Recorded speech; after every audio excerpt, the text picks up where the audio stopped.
Hello everyone, I'm Jonathan Burns and thank you for joining me on Walking with the Word. This is a simple program for you and for me just to open up the Bible. Let's learn something, let's study, let's develop our lives, and let's find ways. Not that we can be better for the praises of men, but find ways we can be faithful to God. That's what we're trying to do. That's the focus. And one of the ways you can learn more about being faithful to God is you can come join me. You can come join me at the Findlay Church of Christ. We have services on Sunday morning, Sunday night, and Wednesday night, and then all throughout the day. We even have a Wednesday morning class. If you have a hard time driving at night, we'd love for you to join us because we like to open up the Bible. That's our emphasis. Everything we do in primary has to do with Bible openings, and today, let's open our Bible. Let's look at part 2 of a series I call Jonathan's Favorite Verses. Verses that I like, verses that maybe you like, but verses we can get some application with together. Now we have 4 verses on the agenda today. We had 4 last episode, and we'll have 4 during this one. Here they are. The big one, the sad one, the fun one, the long one. These verses are verses that I find interesting, verses I find that help us have some application, and hopefully today, as we look at these verses, they can be your favorites and you can make some application in your life. Here's the big one. Deuteronomy 4:9. Only take heed to yourself, and diligently keep yourself, lest you forget the things your eyes have seen, unless they depart from your heart all the days of your life, and teach them to your children and your grandchildren. You know, generationally speaking, the Bible has a lot to say about what you do and about what I do. Of course, it has to say with what we do in our lives. You know, in the book of Deuteronomy, these are people who have seen the great things that God have done. Now, they're in some problems right now in the book of Deuteronomy in chapter 4, but they've seen all the things that God could do and would do and has done. They've heard about the things He's going to do. Boy, that sounds awfully familiar to what you and I can read about in God's Word. About the things Jesus has done, about the things we must do, and about what is coming, what Jesus is going to do in bringing judgment to the world. We read about that here with them. Here's what you need to remember. Don't forget it. Don't let it depart your heart all the days of your life. But there's something at the end of this verse, and that's why I call it the big one. It's monstrous. It's huge. You teach your children and you teach your grandchildren about me, God says. You know, there are some studies out there and they're interesting to see, and I'm working on a lesson here in the future about what it takes to be one generation away from losing faithfulness. Got to come up with a better title than that, don't I? But there's some studies that show that maybe one generation will do this and they'll step back from the Lord a little bit. And the next generation will do a little bit more. And the next generation will not know God. That happened in Israel. And God gives warnings. Don't let this fall away. Don't let it leave your heart. Teach your children, your grandchildren. Why? This is the big one, He says. Because people, you, me, Old Testament Israel, the church today, we sometimes forget. I try not to forget.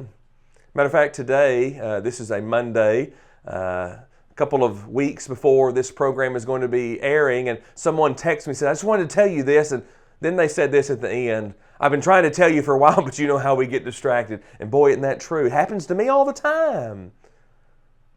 What's going to take us away from the faith? What's going to pull us away from God and His Word? There's the big one. Will you teach it to the generations that are after you? Your children, your grandchildren. I think that's big. Now the next one's sad. I called it sad because one. Now I know there were a lot more people involved, but one made the decision. We're going to read about the time where Jeroboam and Rehoboam were kings, and specifically Jeroboam in 1 Kings 12. Jeroboam was afraid. You ever been afraid? He was afraid he was going to lose his kingship. His political power was going to end. And he wanted to connect that to something so the people wouldn't leave him. So He changed the location of where God's people came to worship. Now in the Old Testament that was set specifically. Read the passage. Now this thing became a sin, for the people went to worship before the one as far as Dan. In the New Testament, you and I can assemble together and we can worship and glorify the name of God in any location.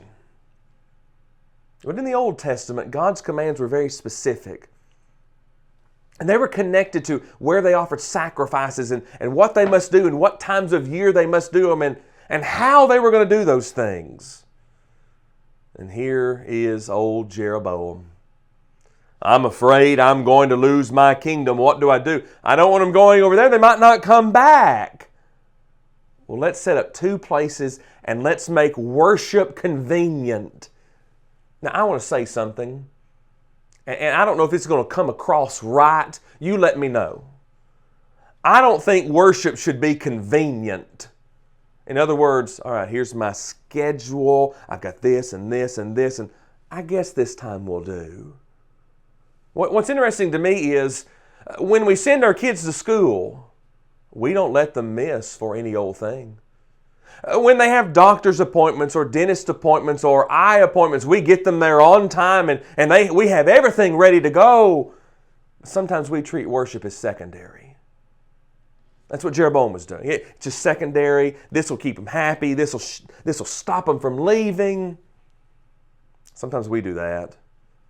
So he sets up two centers of worship, one in Dan and one in Bethel. One says for the one as far as to Dan in that occasion. And the people followed a man who spoke unfittingly for God. How do we know what God says? Look in His Word. Israel could have done that, but they chose not to. And they let life become sin. This thing. What thing? The thing Jeroboam did. It became sin. Why was it sin? Wrong place, wrong command, wrong commander. You see, the point I'm trying to get us with a sad one is God is the one that's in control. We need to follow Him, not the ways of man, not the ways of politics, not the ways of preachers, of God. Follow God. Now let's look at one now that's my favorite because, well, you'll see why it's my favorite. Just read it with me. Song of Solomon 4:1. Behold, you are fair, my love. Behold, you are fair. You have dove's eyes behind your veil. Your hair is like a flock of goats going down from Mount Gilead. Now, man, if you want to have some fun, Valentine's Day is not far away. You go to the store and you get your wife a true Valentine's card. Get her a right one, okay? But before you give her the right one, get some cardstock, some real heavy paper, and you make her a card. And you write her a love note from Song of Solomon. I think that's fun. You have him describing, you are fair, you behold, oh, you are fair. You have dove's eyes. I've done this. Make sure you get a real card. Don't get in trouble because of what I said. I'm not there to bail you out. But what I want you to see is here's a man and his bride, and he loves his bride, and he tells her, here's why I love you. I think marriages should sit down, husbands and wives, and read the book of Song of Solomon together. Read it from its entirety. It ain't long. It ain't going to take you long to do it. Now, don't be telling her she's got dove eyes all the time. Don't say you've got the hair of goats all the time. There was something to that in their time. But communicate. I call it the fun one because I think communication in marriage is fun. Now, I know just like you do, sometimes communication in marriage isn't fun. Sometimes you do something that your spouse didn't like and you deserved it. You should hear about it. Sometimes they do something you don't like and you want to tell them. And I know sometimes it's not fun. Sometimes we've got quarrelsome problems. Let me tell you, if we will tell one another why we love one another, why we're fair to one another. Behold, you are fair. I love that illustration. We can see the fun ones. And there's so many in Song of Solomon you can look at, but what you find is a relationship that's deep and true and pure. Let's see our last, the long one. Revelation 22:14. Blessed are those who do His commandments, that they may have the right to the tree of life and may enter through the gates into the city.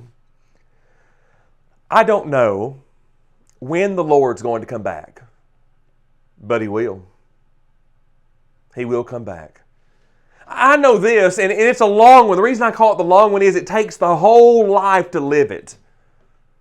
We can be faithful. We can do His commandments. Why? That we may have the right to the tree of life. We may enter into that city. There's so many passages that could have been chosen here for this particular occasion. But this one was chosen specifically because we can go through the gates into that city. We can follow Christ. We can be His. And it might take a long time. I don't know when the Lord's going to come back, but I know He's going to come back. And that's the conversation that's at hand with the long one. It's one of the reasons it's my favorite. We can have all the things that God has promised us if we'll yet follow Him. Now, I've given you 4 verses, the big one, the sad one, the fun one, the long one. But don't forget this. There are so many other verses. These are just some of my favorite verses. So let me ask you a question. I have my favorite verses. What are yours? Mine I've been telling you about. What are yours? Mine I've kind of enjoyed them. I don't know about you. I hope you have. What are yours? The reason I've done this 2-part series is for you and for me to get in the Bible and let's find things that just interest us. And let's learn about them. Let's study about them. Because what we're trying to do is we're trying to walk with the Word. That's this program, isn't it? We're trying to live. Hopefully we can do that and follow Him. I'm Jonathan Burns. Thanks for joining me on Walking with the Word. See you back next week.